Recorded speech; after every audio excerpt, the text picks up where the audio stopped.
Hello, this is Anti-Darwin, and after a very short period of time, I'm back. Maybe the new year has given me more firepower and given me more hope into bringing more to the Red Alert 3 community. And as always, I have a new guest with me today, and his name is none other than SAP Nilliano. How are you, Nilliano? I'm okay, thank you. And yourself? I'm fine as well. Just I don't know what happened to me during the new year. I'm really like reborn or something. I think a break from this game definitely. If you have a break from it and then come back, your love does come shining straight out for it again. I know mine has. I went and played Company Heroes for a tiny bit, come back, and I absolutely love this game more than I originally did. Yes. Now, Niliano, can you tell me about yourself? Yeah, I'm the co-leader of SAP. That's obviously founded by Jules. I've been the co-lead now for a good 6-7 months. I also run the whole website, everything to do with graphics. I build the website from scratch. I run that. I've been playing Red Alert 3 since the day of release. I first owned it on Xbox. I played it for about 6 months, got annoyed because it should really be played on the PC. Moved straight to the PC and been playing it since. I played under my old account, which was VOW nilliano, so I did used to be part of the Brothers of War clan, but unfortunately I left so I could actually play with some other people who played the game, so that's the reason why. But Jules very happily let me join SAP, so that's a little bit about me. I'm also 24 and I live in a jolly old Britain. Okay, that's quite nice of you explaining everything. Now, tell me this game that we selected today. These two players, obviously, they are really well known. One is fighting for fun, and the other is Kong Hans. Now, Niliano, that these both of these players are really dangerous players in their own ways. Like fighting for fun playing method is like even though he's been criticized, he is really a dangerous rusher of sorts, a cheeser. He uses cheeses most of the times, but these cheeses work somehow. On the other hand, Kong Hans is a very accomplished allies player who plays really solidly and who has a very good excellent track record of late. So let's discuss this match today. I'm going to press escape. So let's start the game. Okay, so we have Kong Hangs in the top here, and Spellbinder in the bottom. Again, this map, as I said, it's a very good map for mirrors, especially allied mirrors. You've got a lot of space, so you will typically see dual barracks in this map. But we do see we've got a dual barracks opening for both teams here.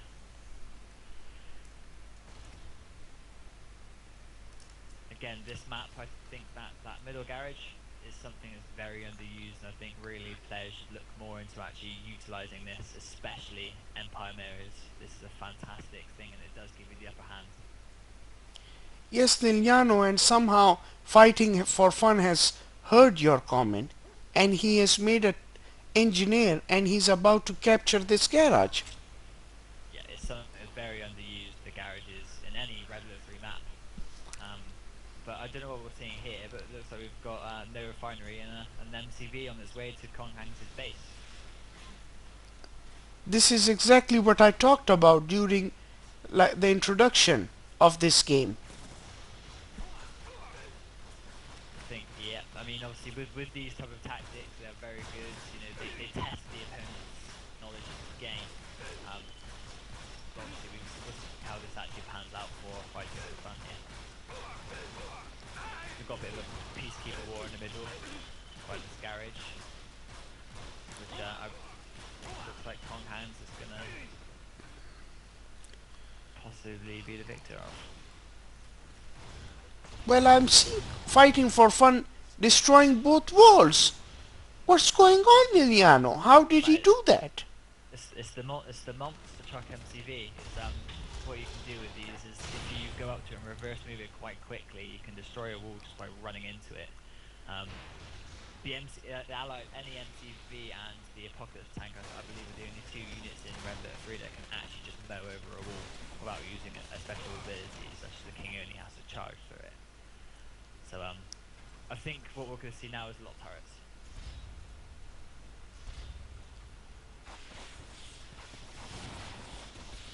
So we've got the turret war in the base here, and we've got a barracks up for fighting for fun.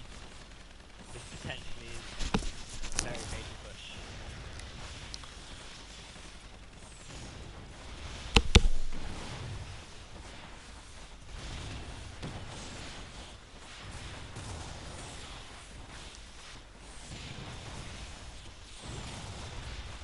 We've got Kong House's MCVs taking a bit of a beating.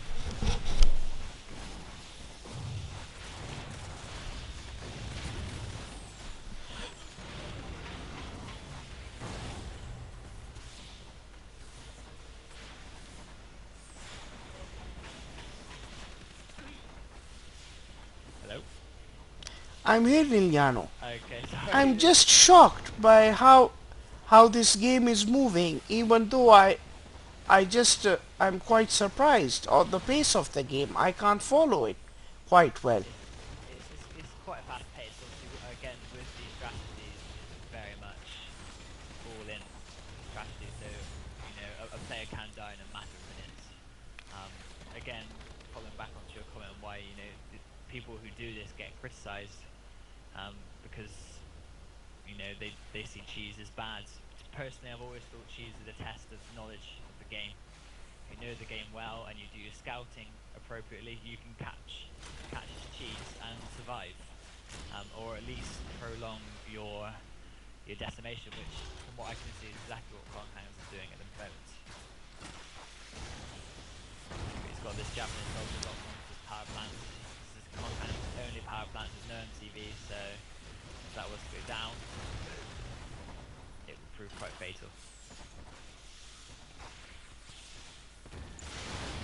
We've got the Kong still got an oil, which again, he's given him economy more than what Fighting for Fun had. So that again, that's another factor that's, you know, good.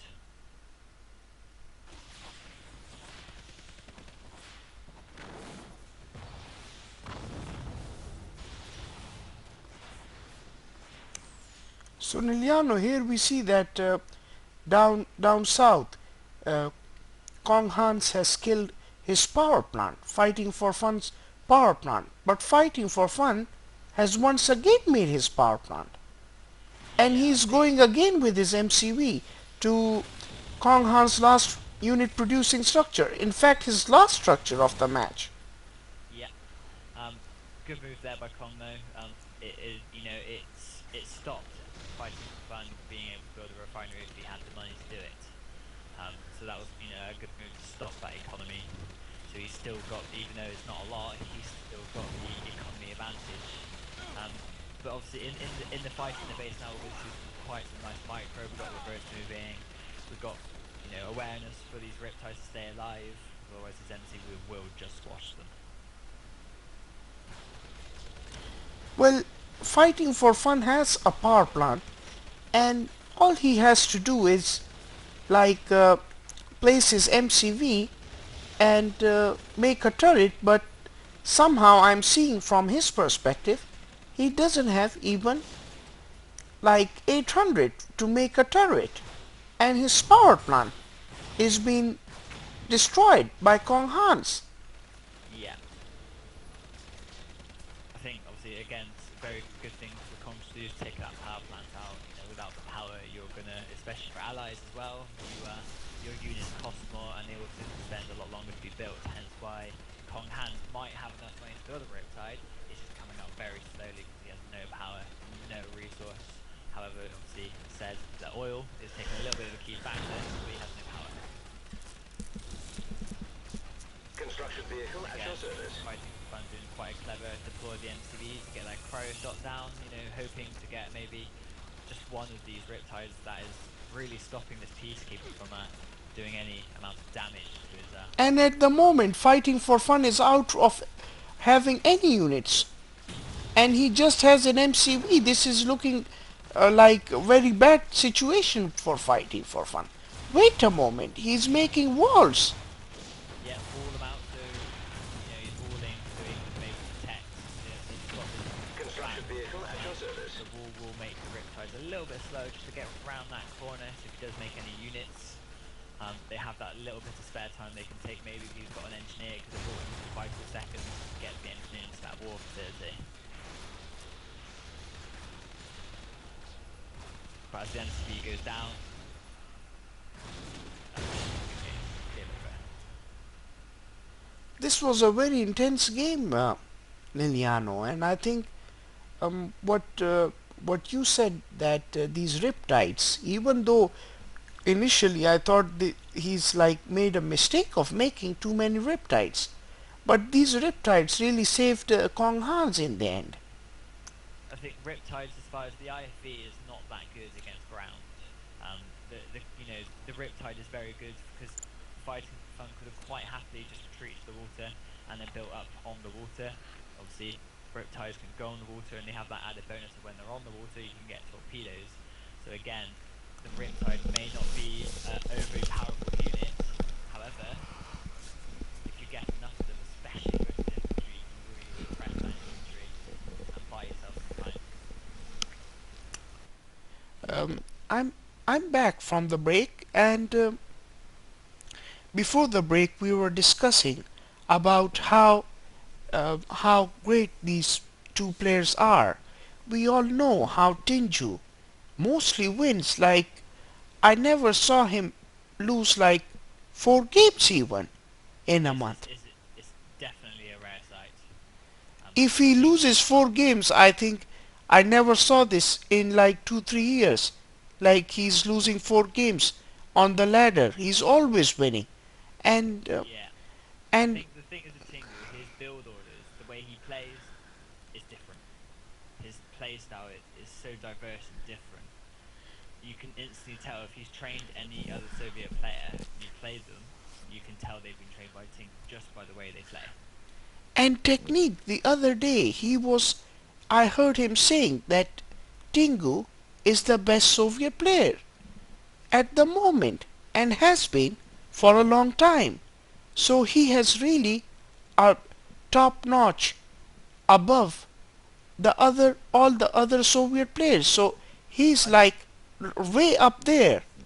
I think the top three spots for the Soviet players is quite crowded. Dan Kao being one, he's a very good Soviet player. Tingu again, amazing, and obviously Kivi, very good Soviet player.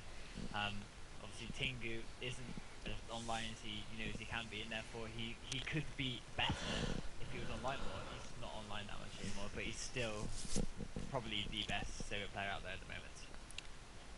Well, Niliano, I have to say something that even though I'm a big fan of Dan Kell, but Dan Kell, like, he hasn't won a Conquer Cup. He hasn't been like first position holder in a ladder wars. He I mean, hasn't like obviously I the ladder has been dominated the past couple of months now, especially by Jules. yes, He has but been number one for Dan 2 Kell months now. hasn't done it. Tinju has won these tournaments. Tinju has dominated in like the past 4 5 eras. He has won a Conquer Cup in 2010, and he has beaten many good players with allies even, with his empire, with his Soviets. He has been a rated R player who really dominates everything what he does, and this is who he is. He's Tinju. No doubtedly, he's probably, if you look at just skill-wise and the skill set, Tingu is probably one of the best players of Red Alert 3, full stop. If you can be a Soviet player and then adapt to and then play Japan and then play allies and be good with all three, he has very good knowledge of this game. Let's start the game. I'm going to press escape. Okay, so mine. So we've got Yui in our right-hand side, and we have Tingu in the left.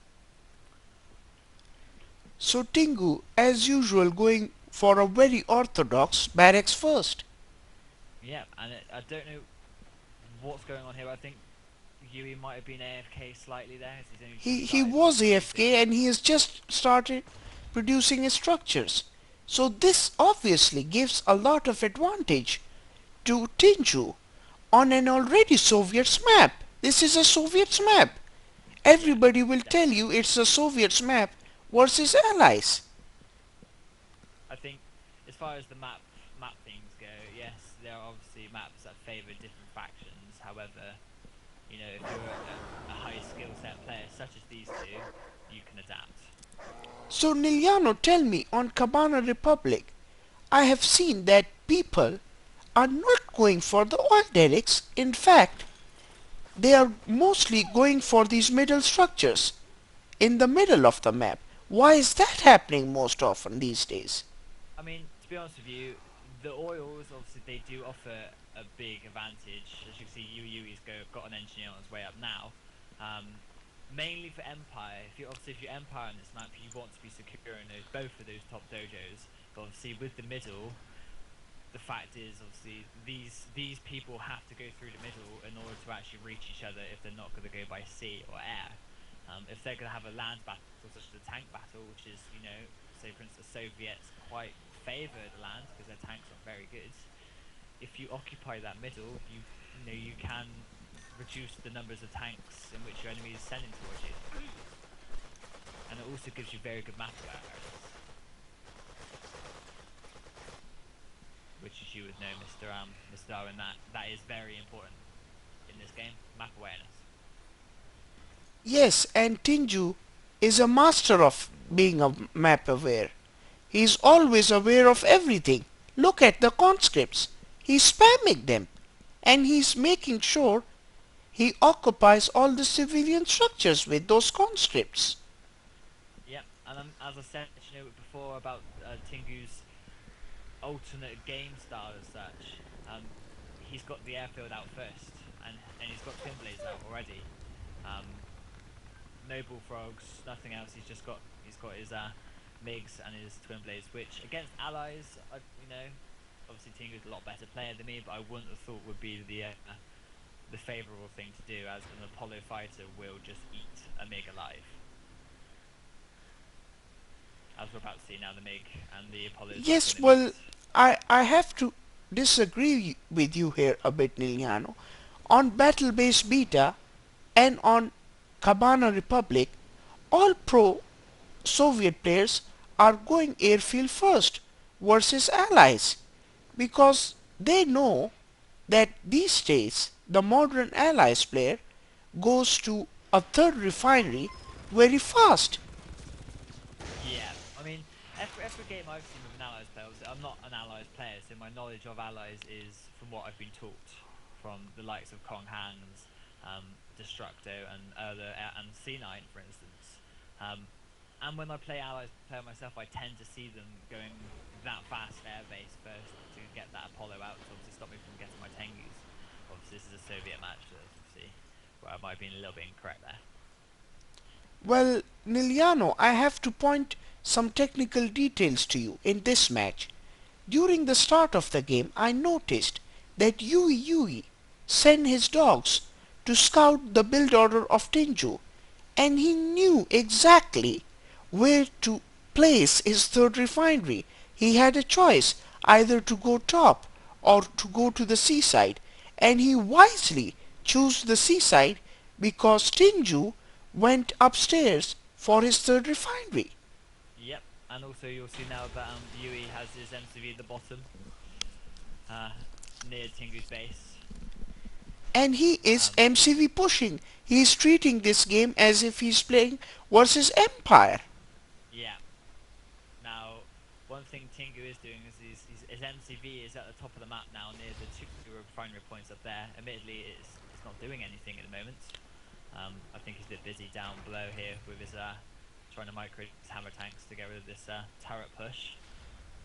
But we do have a barracks being placed, so we'll definitely see some harassment here. But I mean, again, I've seen Yui do this before, where he does like his turret pushes. I've seen this on a few maps, more snowplow than anything else, but you do see this quite a lot from an ally player. Well, this is a very viable tactic this game, because if you notice, Tinju has spammed so many conscripts all throughout the map that he has absolute map control on the land side of the things. And Yui knew about this. He knew that these hammer tanks plus many conscripts, he's gonna lose the fight on the land. So he used this sea route for his attacking options. Yep, and he's also getting well, it looks like he's getting a lot of indicators as well, so he can get rid of this hammer tank spam that's going on here. Obviously there are flak troopers and the bullfrog there, which will pose a bit of a threat.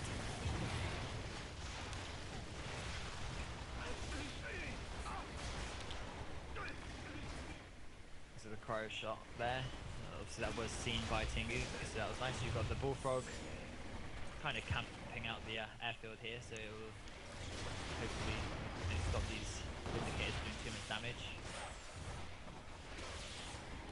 It looks like KU is just really pushing for this turret push. Also, I don't know if you noticed, but UUE's peacekeepers have taken out Tingu's oil derrick and are now going towards where his third refinery is. Exactly. But Tinju is now somehow making the fourth refinery. Yep, he's really going. So that's what I mean by his different play style. I don't know whether he's made that mental decision that okay, maybe the bottom is lost, or bottom refinery especially is lost. I'll make another one, so by the time that one's destroyed, his fourth one's up. So he's not technically down. I don't know. But it does seem like he's got flak troopers, and I mean obviously the peacekeepers do like can eat flak troopers. And now I see a MiG fighter.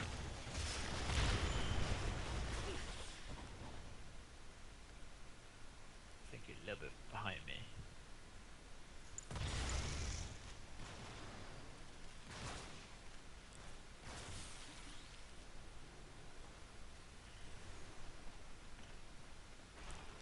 I think you might a little bit behind me there. Well, I forwarded it a bit, nilliano. Okay, so we've got the three Vindicators have just done a run on what is his third expansion, have just landed now. And the Peacekeepers again are just really harassing his main base refineries. Obviously Tingu's making the bears to roar and kill them all. But Yui is building in what was Tingu's original main base. He's just built a refinery in Tingu's old refinery spot.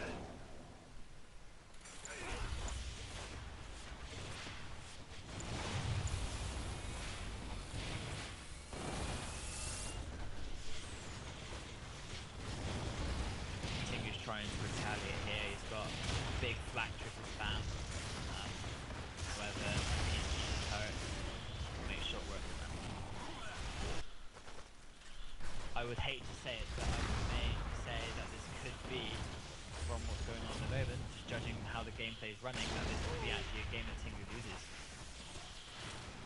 But who knows? I don't know if you've noticed, but in the top two refinery spots, you've got a crusher crane going down, possibly going for that, for the MCV crush. Yes, somehow Tinju has been pressurized through that MCV push so much that he has ran away to sea and he is taking refuge over there, and he's only on 2 refineries, while Yui amazingly is on 4 refineries, as well as he has an oil derrick. Yep, he has the oil derrick. He's also just hit the 5th refinery now. So obviously he's got control of Tingu's main original base as well as his own. But obviously Tingu is now expanding again just to get, maybe try and catch up with this eco race. But he has somehow still managed to keep up his flank troopers alive. Yeah. Again, I think the decision there was he roared with his bear, and as soon as the bear roared, he decided to get these flak troopers out of there because they won't survive a fight versus a peacekeeper. And Tinju is making a third refinery now.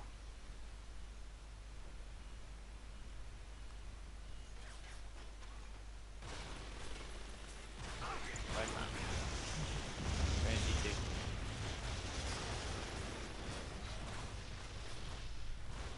So we've got the war factory of Tingu is now going to be.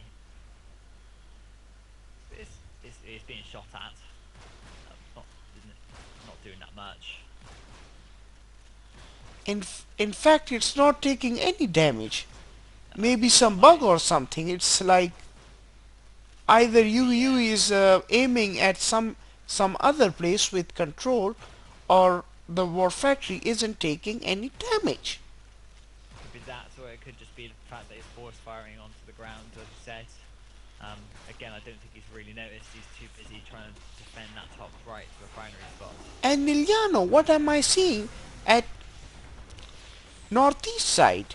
The UE has somehow placed a command hub, and he's attacking that refinery position where Tinju was supposed to make a third refinery.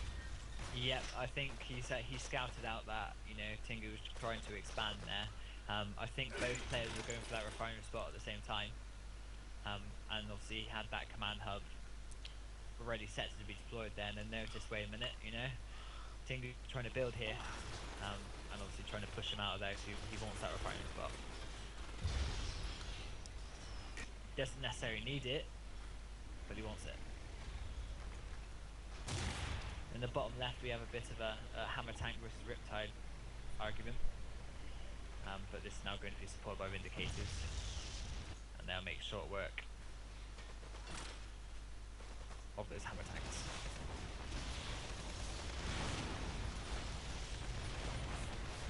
So Yui is only now really he's back on 2 refineries. He's backpedaled.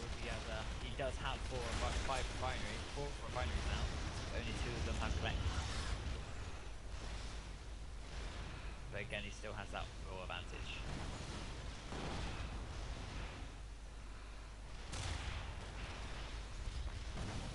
And I don't know whether this is just a bit of a micro error, or he's just noticed how there's a hammer tank still pounding away, and he's just started to rebuild those bottom 2 collectors.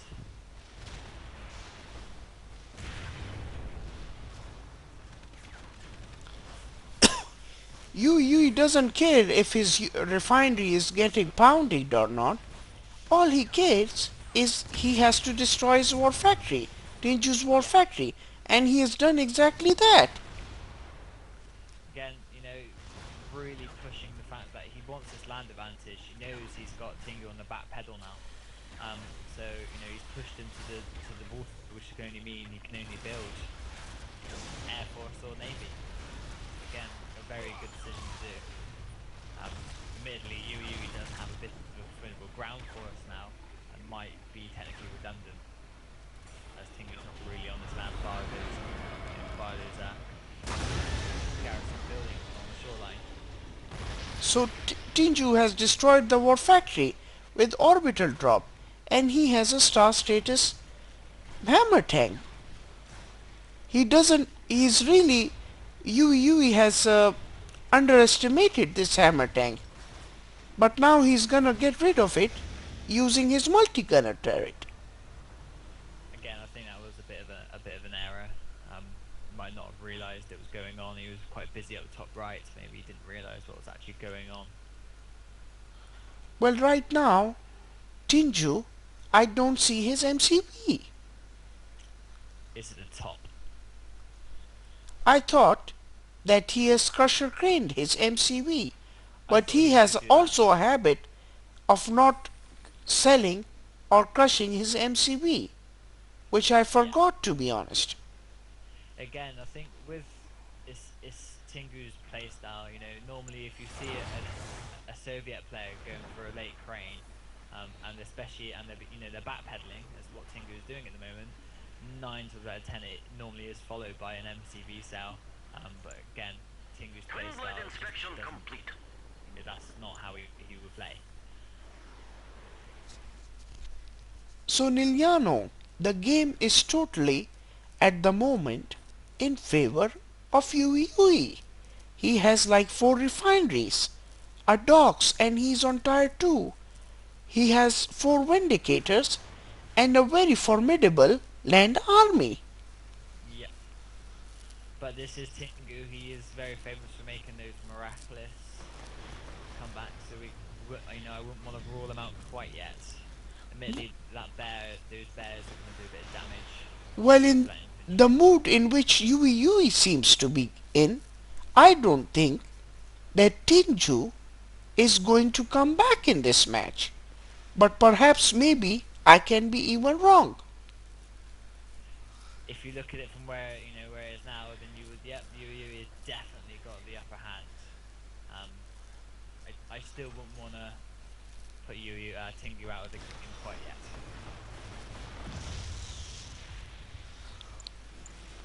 He's still got that MCV and he's still got that Crusher Crane, so he's still got that choice of crushing that MCV just to get that extra cash bonus, just to catch up.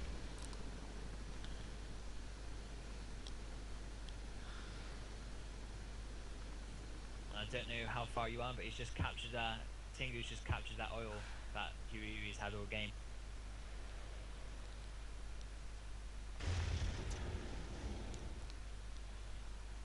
Nilliano, I'm having some technical difficulty and I'm going to forward this match a wee bit so Okay, that I can be as where you are. I'm really sorry for this inconvenience. that's fine.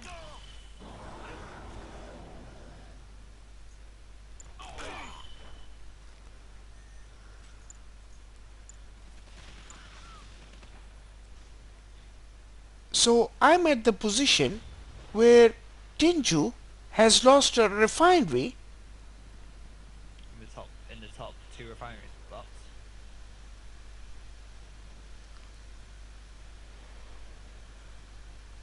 So you're pretty much close to me now.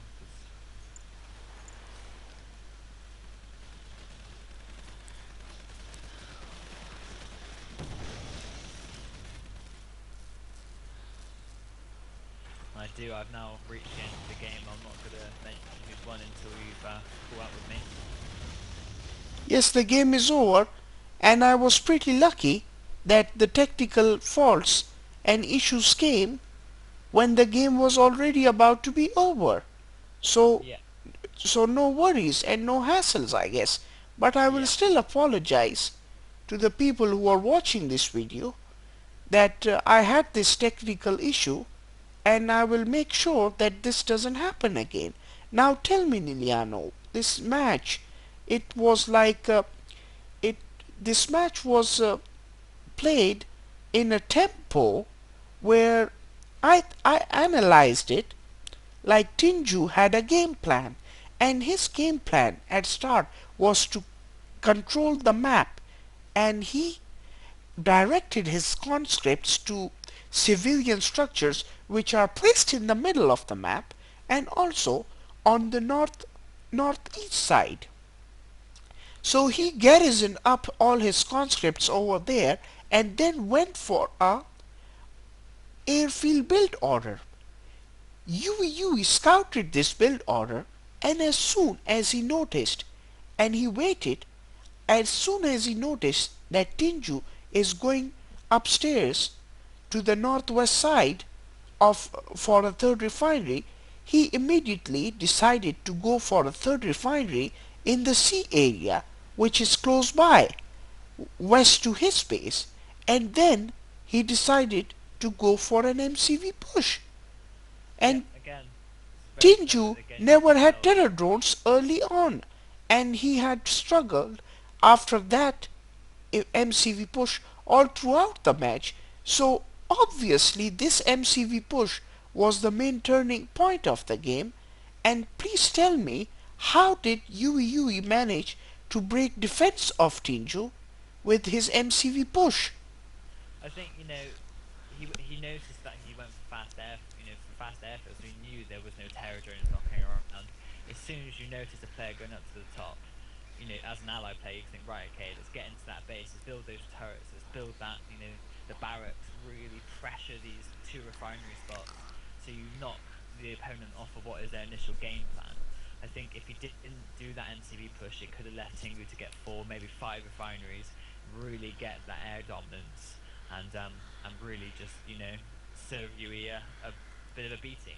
But because Yui saw that and he acted in the appropriate manner, this MCV push, obviously with Soviets you don't just build a defense structure, you have to wait for it to build on the map, unlike the Allied MCV, which it gets built inside the MCV as such. So they have that that better chance to actually really push that. And as soon as those two refinery spots were down, the minute UU was able to expand in those two spots, it was game over already for Tingu. Nilliano, but if you were talking about the tactical point of view, how tactically Tinju got it wrong. He like went for uh, like refinery on the top position, and he couldn't defend himself properly, like with his proper build orders. Like if he would have made a war factory earlier on, you think that with that build order he would have defended himself better, and he would have had more units on the battleground. I think I've seen a lot of Tingu games where I've been opting when he's played Jules, best of sevens, when he's played other people, and I know Tingu's effectiveness with the Terror Drone. Maybe, just maybe, he built a war factory and got that Terror Drone. Now normally the Terror Drone Scout, you normally get two. One will go straight across the middle, and one will go across the water. He would have seen an MCV moving across to his base, and he could have either stunned it and then infected it, or vice versa. So I think if he had that war factory, it could have given him, or it would have forced Yu to really change his mind on that base push, and really put pressure onto Yu instead. Liliano, but still, I guess, what if Tinju would have made a second barracks and he just spammed conscripts? And you know what? If he made a lot of walls in his main base and a lot of conscripts and camped a bit more and made a Tesla coil or something, he could have easily defended from the turrets. And then later on, when those meddling vindicators came close by to his base, he could have made some bullfrogs. But Tinju, I think, also made a very big mistake by making the wrong units. Yes, he opted for the flag troopers a lot more and bears, but these units cost you a lot more, and Yeah. they're not that good in destroying vindicators. When the vindicator presses F, they obviously most of the time run away from these flank troopers. Yeah, the flat troops definitely have the speed. I think another thing Tingu could have probably done was maybe take all those units, all those conscripts that he had from the beginning, that massive conscript out of those buildings, and just pushed it towards Yui's base, made the Molotov cocktail and really just harassed that area with the power plants and the refineries, just to really kind of, could have been quite a good little counter to really down Yui's funds in order to build this, because as we know, turret pushes, they're not the cheapest things you can do. They're quite expensive, and you've really got to think, is this the right move to do? Okay, Niliano, now tell me, after this game-changing tactic by Yui, did you see something, a sign perhaps, a miracle for Tinju to come back into this match and somehow win it? I've watched a lot of his games, and I've seen him in almost the same sort of position where I thought he's lost this. He really has. And remarkably, he does something which turns it completely around. Um, Me, for instance, is I don't like to rule a player out straight away. If I think if he maybe he could have come back at that, but I think Yui kind of really just grabbed him, and that was it really. Yes, obviously, as I have heard Fer, Fergley say that if Allies player has 4 refineries or more, then he can obviously dominate the game. And when Yeah, you are Yui and you have 4 refinery and the Soviet guy is having 2 refinery most of the match, then that Soviet guy has a very good bad day, I guess. yeah. I Because mean, obviously the Soviets have that problem. A lot of things are quite expensive and they're quite slow. Allies, from every ally player that I've spoken to, 3 refineries is more than enough to operate. Anything more and it's a bonus. But obviously, if you're a player like Yui and you have four, maybe five refineries, if you did have five refineries at one point, and you're a Soviet player and you're on two, that's why when that crusher cane flew up, I really thought he was going to crush it just to get that cash boost. And one final question, Nilliano, is that how did Yui win this game after being AFK at start? How did this happen? Again, I think Tingu made a couple of mistakes. Obviously, I think the whole base push was decided because he was AFK for a little bit of time. It was a base push just in case, because when you're against someone as formidable as Tingu, if you're AFK for just even a minute, that could be really fatal. Okay, Nilliano, thanks for having you with me as a guest, and I Thank you hope for we could do something like this in the near future because I really enjoyed your company. I'll try to fix my technical issues and try not to get into this embarrassing position again because I always try to bring as much as quality videos as possible. and again, thank you for having me. And again, next if you want to do another one, I'm more than happy to do another one with you. Okay, if do you have any message for anybody at the end of the game, Niliano? I think really, if you're a new player that's watching this, if you ever see me in game, and I'm pretty sure if you saw Mr. Anti-Darwin in game, if you do have any questions about, then please ask. The game does need new players, and I really think these VODs are one really good way to learn. I learned the skills I've got mainly through watching replays and VODs and the game replays community. So obviously, I would say if you're new to Red Alert 3 and you play a couple of games and it doesn't go well for you, don't quit. Really play this game. It's a really good game once you learn the game. Okay, thank you very much, Niliano. I'm gonna sign off now, and I hope everybody enjoyed these games. Thank you.